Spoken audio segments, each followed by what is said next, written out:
Si Ahmad ba yun? Anong ginagawa niya dito? Sinabi ng propeta sallallahu alayhi wasallam, "Man zalama qida shibrin min al-ard, tuwiqahu min sab'i aradin." Assalamualaikum. Waalaikumsalam wa rahmatullahi wa barakatuh. Bro, napansin mo ba yung pera ko sa mesa? Pera?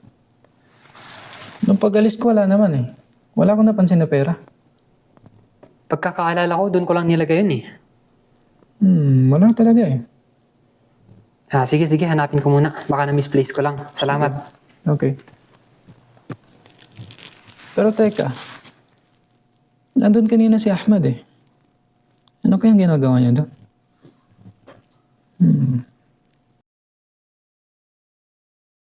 Pinagbibintangan mo ba ako?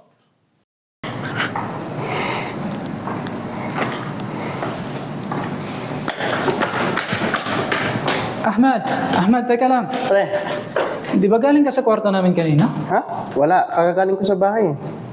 May napansin kang pera? Anong perang pinagsasabi mo? Nawawalan kasi ng pera si Zubair eh. Ganun ba? Di ba galing ka doon? So, ganun, pinagbibintangan mo ako.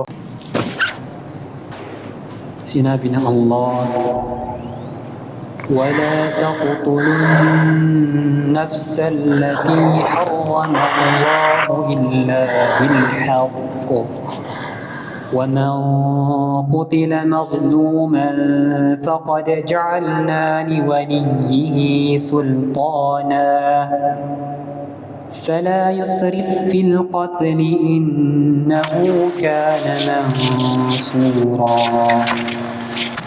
Sa totoo niyan, pre, hindi ko na talaga alam kung anong ginagawa ko eh. Sa dami ng problema at sa dami ng mga utang na kailangan bayaran. Kaya naisip kong pumasok sa kwarto niyo. Pero babayaran ko naman eh. Ganun ba? Huwag ka mag-alala pare, naiintindihan naman kita. Pero, alam mo ba na sa halip na kunin mo yung pera niya, mas mainam na hiramin mo na lang. Sa tingin ko, ipapahiram niya naman eh.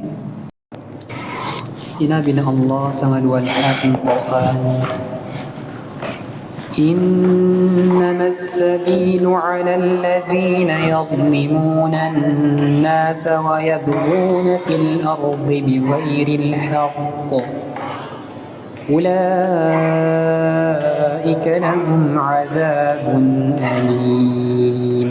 ادعوا إلى الله على بصيرة أنا ومن اتبعني